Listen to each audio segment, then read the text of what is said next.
Bonjour à toutes et à tous et bienvenue dans cette nouvelle parole de foi. Cette vidéo est plus un complément de la dernière vidéo, donc je vous invite à la regarder sur l'inspiration de la Bible.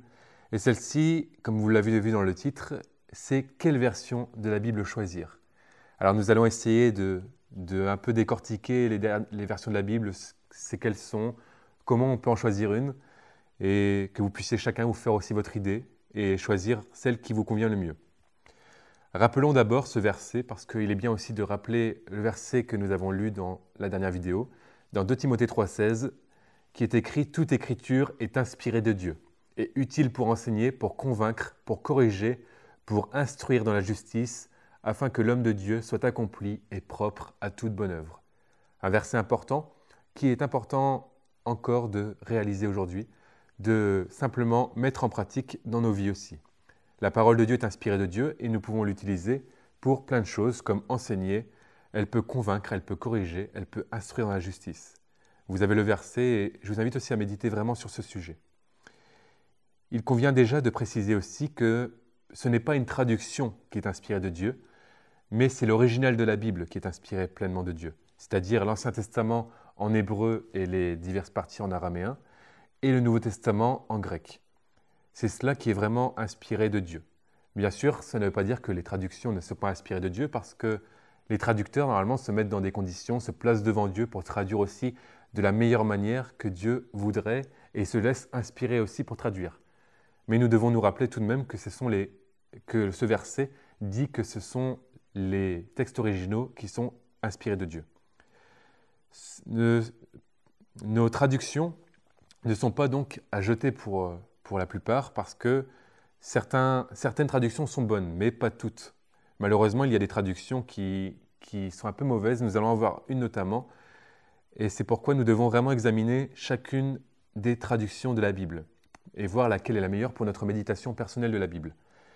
La première chose que nous allons faire, donc, c'est de voir un exemple d'une mauvaise traduction et voir aussi ce qu'on peut en ressortir pour comprendre pourquoi c'est une mauvaise traduction.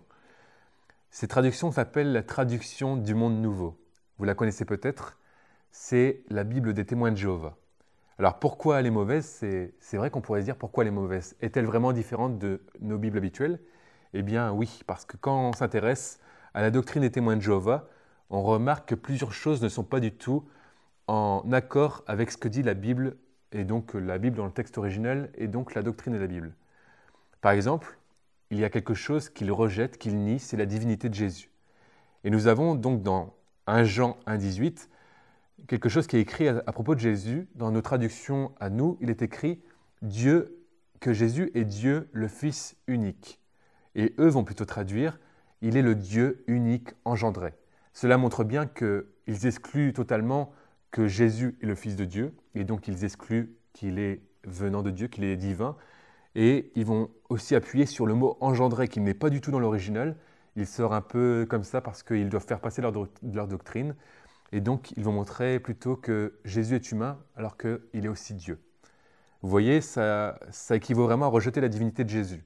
Alors là, on voit que c'est vraiment une mauvaise traduction parce qu'ils ajoutent des choses, ils vont totalement à l'écart de ce que la Bible dit elle-même. Alors, qu'est-ce qu'on peut en tirer de cela? On peut d'abord dire que les traductions ont pour beaucoup une orientation doctrinale. Alors, avant de choisir une traduction, la première chose à faire, c'est de chercher qui l'a écrite, qui l'a traduit. Peut-être que c'est un collège de personnes, peut-être que c'est une seule personne. Alors là, si c'est une seule personne, il faut encore plus veiller, parce que là, c'est peut-être la doctrine de la personne qui a cherché à faire passer sa doctrine. Et donc, c'est la première chose à faire, c'est de vraiment chercher toujours à savoir qui a fait la traduction, pour vraiment connaître sa doctrine et vérifier que c'est bien en accord avec la doctrine biblique. C'est cela aussi que nous pouvons d'abord faire lorsque nous choisissons une traduction. Donc, il faut vraiment exclure déjà la traduction du monde nouveau.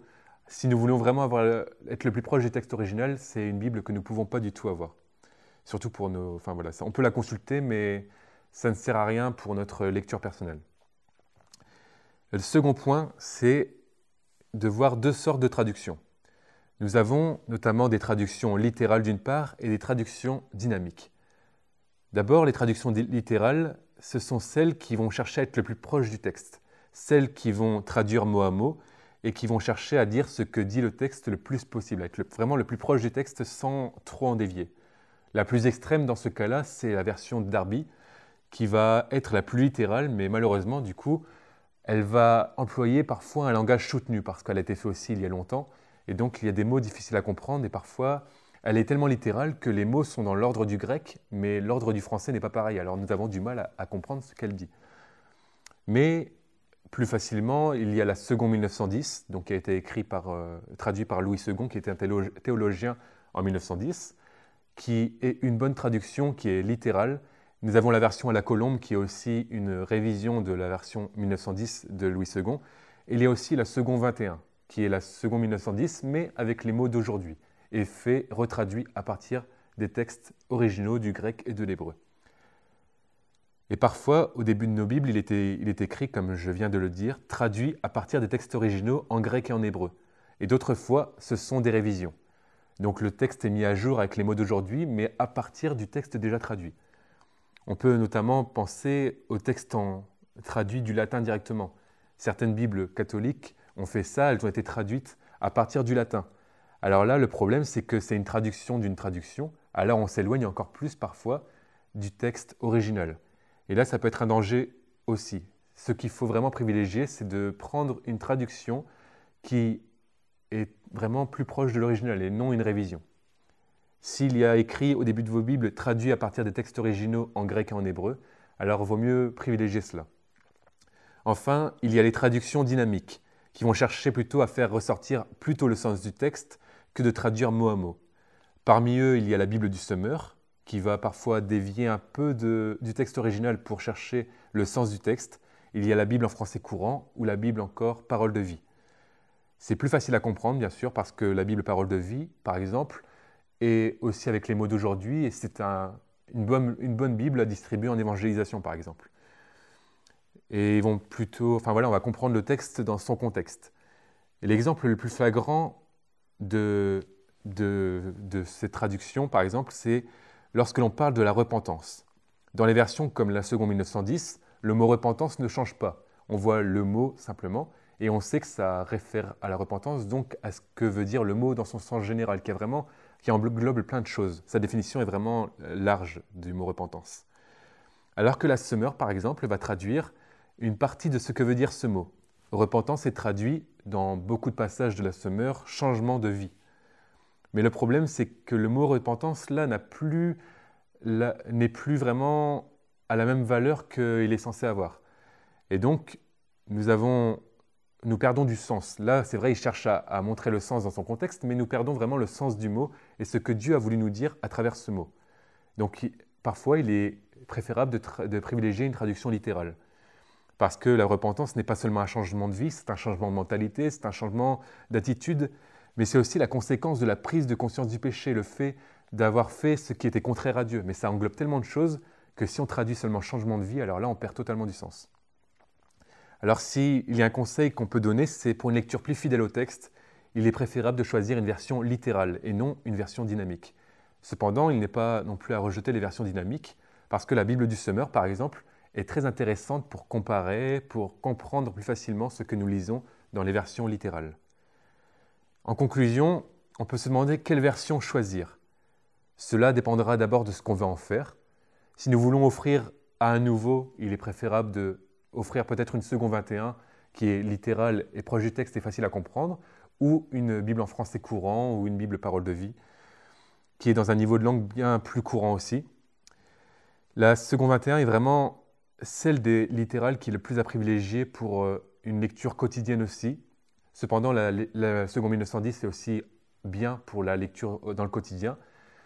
Et pour l'étude biblique, il est bien de prendre plusieurs versions, de comparer, comme je l'ai dit avant, de prendre par exemple la seconde 21 ou la seconde 1910, de chercher vraiment le sens des mots et de comparer avec les versions dynamiques. Là aussi, on peut faire vraiment des choses intéressantes.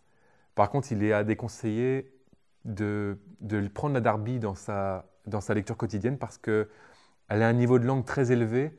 Et là, ça peut être compliqué parfois, ça peut même nous empêcher parfois d'aller là où on veut, de lire la Bible, parce qu'on n'a pas l'habitude de lire dans cette façon de faire, et donc c'est parfois vraiment difficile. Donc ce n'est pas vraiment la Darby qu'on doit privilégier, mais là aussi c'est pour consultation que nous avons cette traduction. Vous pouvez voir un tableau qui s'affiche maintenant. Je vous ai recensé les parties, donc les versions littérales et les versions dynamiques. Et vous voyez qu'elles sont classées donc du plus haut, donc c'est celle qui ont le langage le plus soutenu, et du plus bas, c'est celle qui ont le langage le plus courant. J'espère vraiment que cette réflexion a pu vous aider, parce que la Bible est vraiment un trésor, et c'est pourquoi il est important que nous puissions chaque jour aussi prendre conscience que Dieu a voulu dire à son peuple et ce qu'il veut nous dire encore aujourd'hui. Et c'est pour cela que nous devons aussi choisir la meilleure version pour nous. Alors vous voyez, vous avez le tableau, vous avez les diverses réflexions que nous avons dites, et je vous invite vraiment juste à faire un choix selon ce que vous ressentez, et non pas un choix qui est imposé. Et voilà, que le Seigneur vous aide aussi dans ce choix, que le Seigneur vous bénisse dans votre lecture de la Bible au quotidien, et voilà, simplement à bientôt dans une nouvelle parole de foi.